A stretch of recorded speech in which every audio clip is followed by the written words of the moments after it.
Welcome to the Chair Reviews once again. This time, pixels. Here. Will it be megapixels or will it be tiny specks of arse?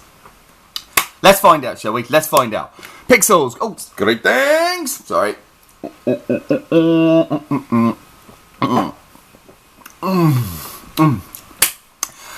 Let's find out. Pixels, directed by Chris Columbus. Who directed? Harry Potter, the first two, but not bad. Quite like the second one. Percy Jackson, did he direct it? Sorry, I haven't. Yeah, I think he produced it or directed it. I think so. Not so good, hey. And now he's directed Pixel. Oh, but he was the writer on Gremlins and the writer on The Goonies. That's good stuff, isn't it? That's good old 80s teen stuff. So we come in trying to like, certainly. And, oh yeah, I was sitting in this cinema. And even though I knew it was Pixels, even though I know like how this is being viewed sometimes, or in some areas, how it's been reviewed, sorry. I was there and I just got excited. The Columbia thing came up and I just adore being in cinema, and so I let tears run down my eyes because there she was, the big lady with the thing, and I just thought, entertain me. Now, Pixels, and it starts off brilliantly, I must say. The really good 80s song, all the credits coming up in old style, like Atari writing, really, really good. You know, you're just thinking, oh, okay, they've got this, they've worked this out. This is going to be fine. And it stars Adam Sandler. It starts off, you show them as kids, this sort of World Championship arcade game thing. He loses out to what later becomes Peter Dinklage's character. So it stars Adam Sandler, and they're all kind of in it. Josh Gad, Kevin James, and Peter Dinklage. Peter of Game of Thrones, obviously. Now, yeah, and what happens is, there's a probe that gets sent into space. Not a probe in your bum, but a probe that's being sent into space. Some aliens find it, and they think, oh, okay, they want to fight, but with these kind of games. And that's what happens. And they come and they challenge us to a fight, basically. Or they're going to destroy Earth. Now, pardon me, sorry. And guess what? The only people that can save the day are kids who used to be really good at arcade games back in the day. And that be Adam Sandler and his pals. Now, I've been sitting here wondering for a while, doing these, thinking, why I haven't had a stall in a long time. Not personally, but I haven't given a stall review for a long time.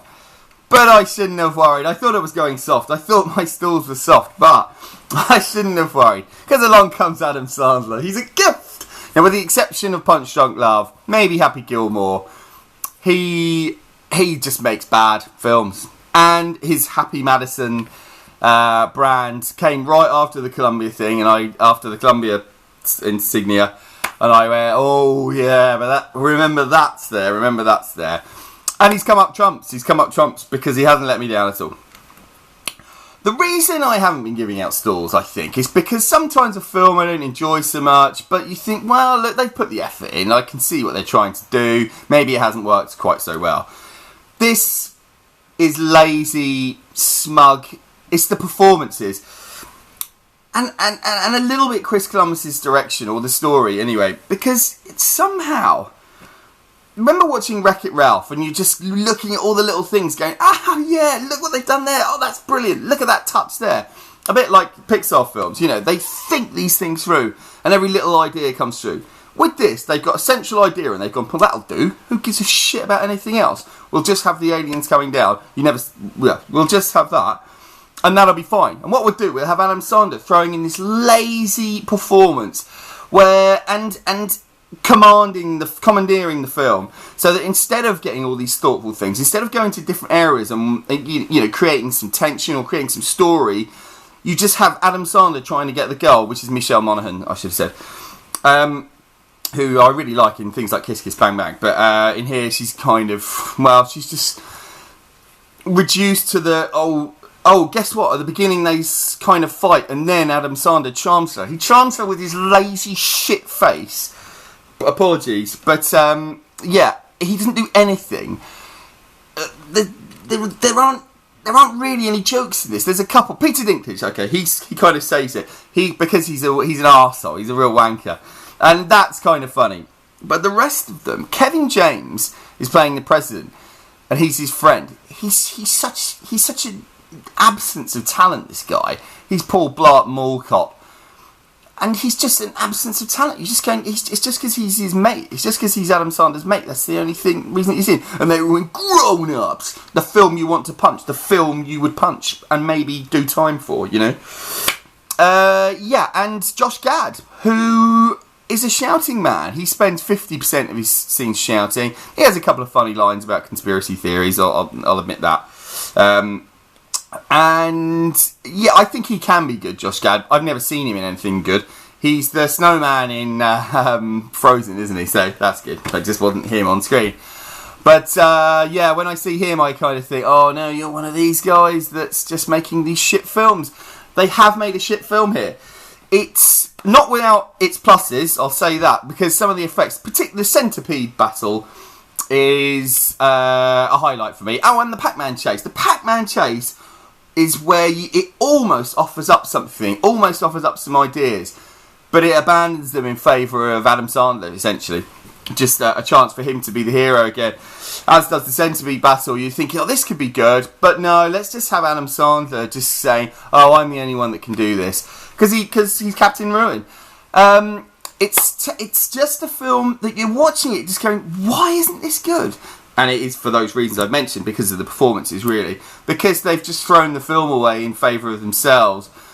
They're not funny people anymore, or some of them ever were. And it's you're just watching it, just going, this should be good. And yet I'm sitting here just bored, and I don't like it. And it's strange.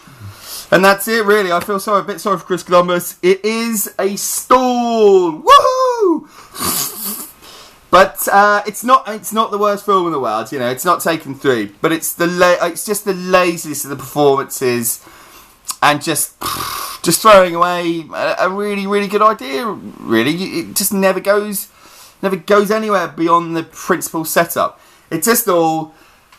I would not recommend watching it. Just don't. And hate Adam Sandler, except for Punch Drunk Love, which is the good one. But anyway, I'll see you next time, hopefully with something better or worse.